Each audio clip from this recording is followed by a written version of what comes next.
Gold, trusted gold buyers. మీరు తాకట్టు పెట్టిన బంగారాన్ని విడిపించి ఈ రోజు ఉన్న మార్కెట్ ధరకు కొనబడను.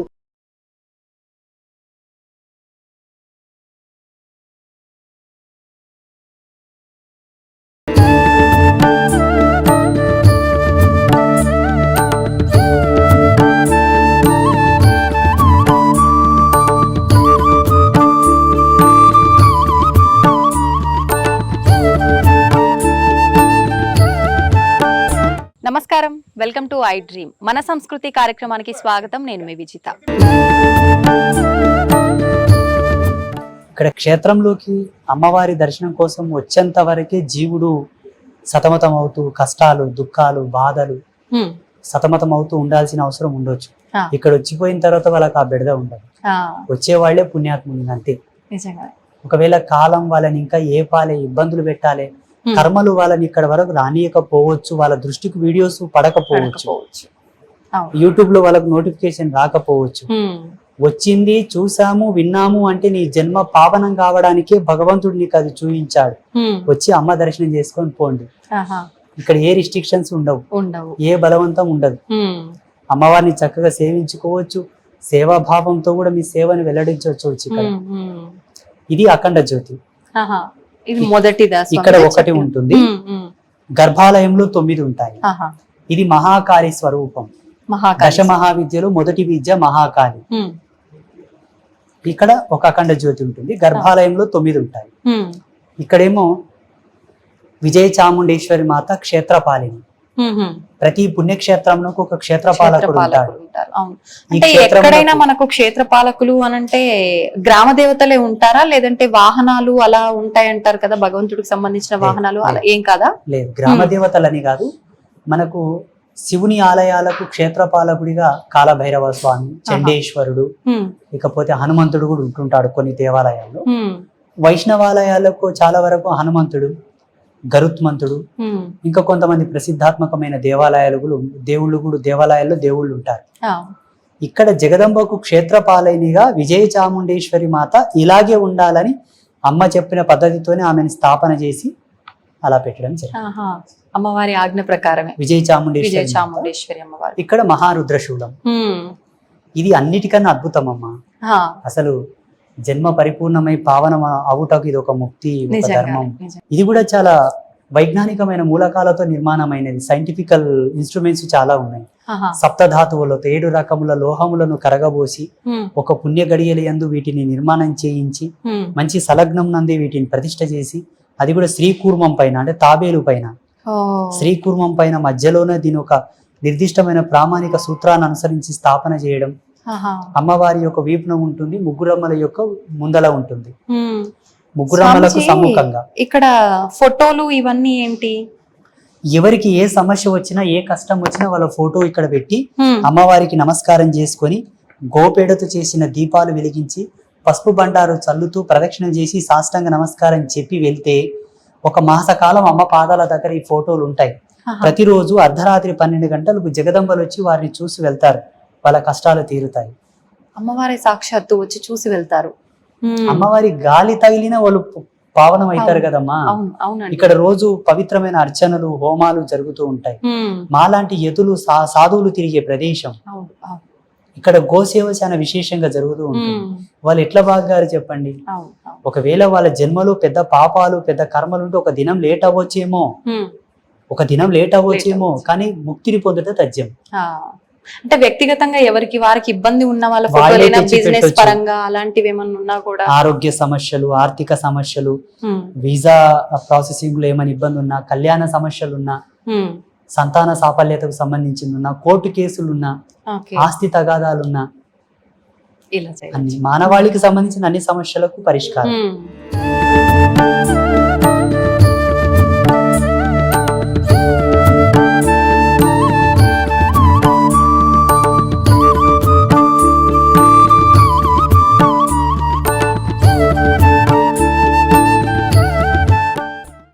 ఇప్పుడు ఇంతకుముందు బయట మనం అఖండ జ్యోతి చెప్పుకున్నాం కదా, మహాకాళి స్వరూపం.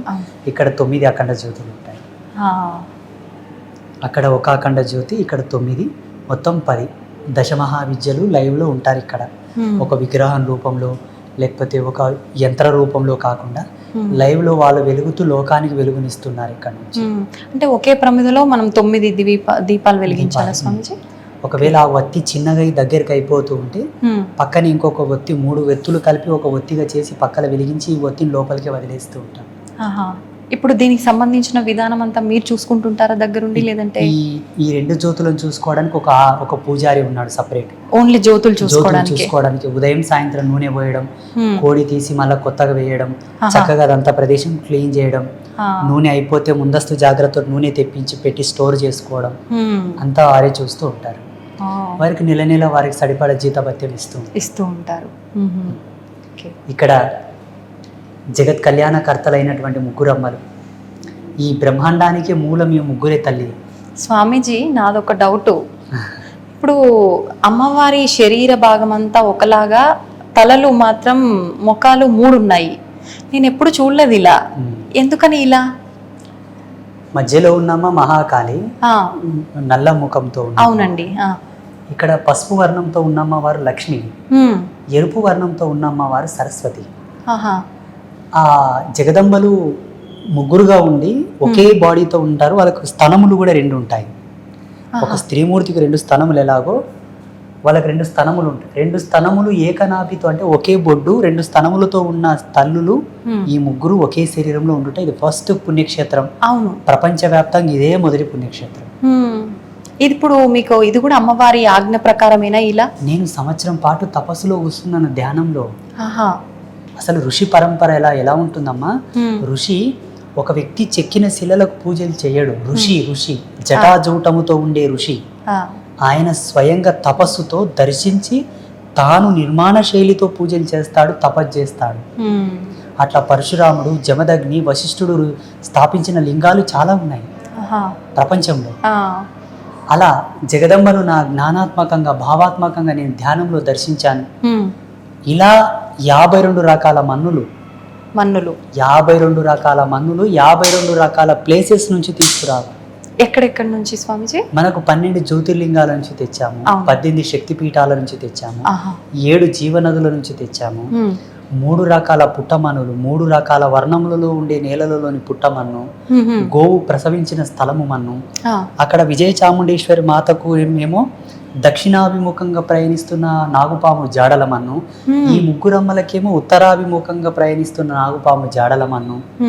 అలాగే తులసి కోట దగ్గర మన్ను, కొన్ని సంవత్సరాల ఆయుష్తో ఉన్న మర్రి చెట్టు దగ్గర మన్ను, రావి చెట్టు దగ్గర మన్ను, ఆగమశాస్త్ర పండితుల వాకిలి మన్ను, నెమలి గుడ్లు పెట్టిన స్థలము మన్ను. రకరకాలుగా 52 రకాల మన్నులను ఒకే ముహూర్తంలో తీసుకురావాలి.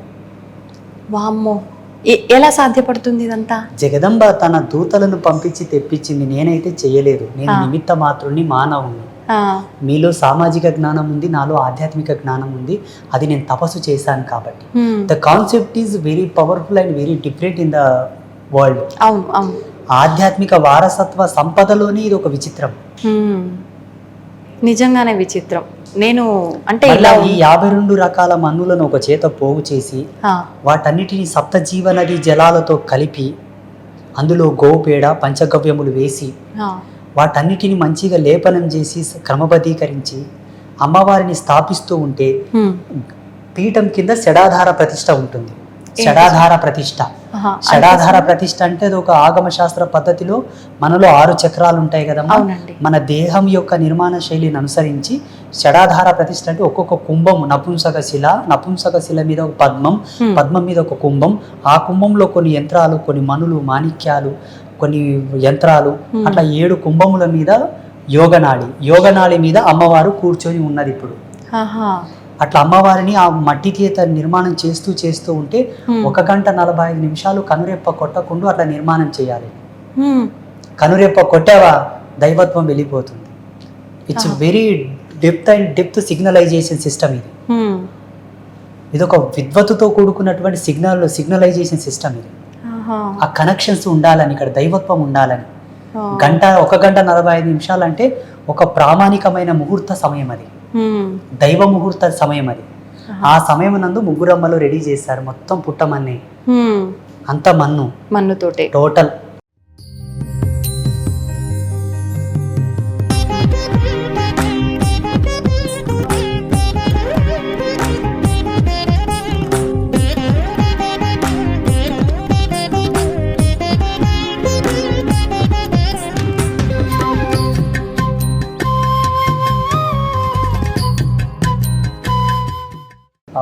3 రకాల పుట్టమన్ను, నల్లరేగడిలో నుంచి నల్ల పుట్టమన్ను, ఆహా. తెల్ల నేలల నుంచి తెల్ల పుట్టమన్ను, ఎర్రటి నేలల నుంచి ఎర్ర పుట్టమన్ను అన్ని తెచ్చి ఇక్కడ అమ్మవార్లను స్థాపన చేసిన తర్వాత అమ్మవారు ఒక దివ్యమైన వాణి వినిపించింది. ఏంటి? శుద్ధ స్ఫటిక శ్రీచక్రము 5 కిలోల శ్రీచక్రము కాశీ మహానగరం నుంచి తీసుకురండి అని చెప్పింది. ఈ శ్రీచక్రం అదే. ఓ. ఈ శ్రీచక్రం, ఈ శివలింగం కూడా అక్కడి నుంచే తీసుకొచ్చాము. హ్మ్. ఈ సాలగ్రామాలు కూడా అక్కడి నుంచే తీసుకొచ్చాము, కాశీ నగరం నుంచి. గురుగారు, ఇప్పుడు ఇవి 4 రకాలుగా ఉన్నాయి కదా, ఏది అనుకోవాలి? స్ఫటిక సాలగ్రామం. ఇవి 4 వర్ణాలతో ఉండడానికి కూడా అమ్మవారి యొక్క పారదర్శకమైన సూత్రం ఉన్నది. అందులో చతుర్వేద స్వరూపకంగా 4 వర్ణాలతో ఉన్నాయి. 4 వేదాలకు 4 సాలగ్రామాలు తీసుకొచ్చాము. ఇంకపోతే ఈ జగదంబలు ముగ్గురు అమ్మవాళ్ళు, మహాకాళి, మహాలక్ష్మి, మహాసరస్వతి అమ్మవార్ల మీద పాము పడగలు ఉంటాయి. మనకు చూడండి, ఒక దేవత మీద పాము పడగ ఉందంటే అది కుండలిని స్వరూపం. అవ్యాజమైన, అచింత్యమైనటువంటి, సహజ సిద్ధమైన, ప్రాకృతిక కళలతో విరాజిల్లేటటువంటి ధర్మానికి, కుండలినికి ప్రతీక సర్పం అది. కానీ మన సనాతన ధర్మంలో సరస్వతి మాతకు సర్పం ఉన్నట్లు ఎక్కడా లేదు. ఎందుకంటే ఆమెనే ఒక విఘ్నదేవత, ఒక విజ్ఞాన దేవత, ఆమెనే ఒక కుండలిని ప్రమోదం, ఆమెనే ఒక దార్శనికత. కానీ ఇక్కడ జగన్మాత సర్పాన్ని తన పైన ఉంచమని చెప్పింది, మేము ఉంచాము. ఇంకొక మిస్టరీ ఏంటంటే సరస్వతి మాత ఎప్పుడే గాని శుక్లవర్ణంతో ఉంటుంది, తెల్లగా ఉంటుంది. ఇక్కడ ఎర్రగా ఉంది అమ్మవారు. ఎందుకనండి? ఆమె కోరింది. ఆమె కోరడం వల్ల ఆ వర్ణం ఆమెకి ఇచ్చారు. అమ్మవారి కోరిక మేరకే. ఇవి మత్స్య కుండలములు. మత్స్యం అంటే చేప. చేప పరిపూర్ణమైన విద్వత్తుకు, విజ్ఞానానికి, పూర్ణ సంపదకు, ఎదుగుదలకు జగదంబ యొక్క అలంకార భూషణములుగా ఉండటే కాక వచ్చే భక్తులు ఈ మత్స్యముల దర్శనం చేసుకుంటే కూడా వాళ్ళకి ఆ సంపద, జ్ఞానము, ఆ పుణ్యం, పురుషార్థం సిద్ధిస్తాయని ముగ్గురమ్మలు కాబట్టి 6 మత్స్య కుండలములు పెట్టారు.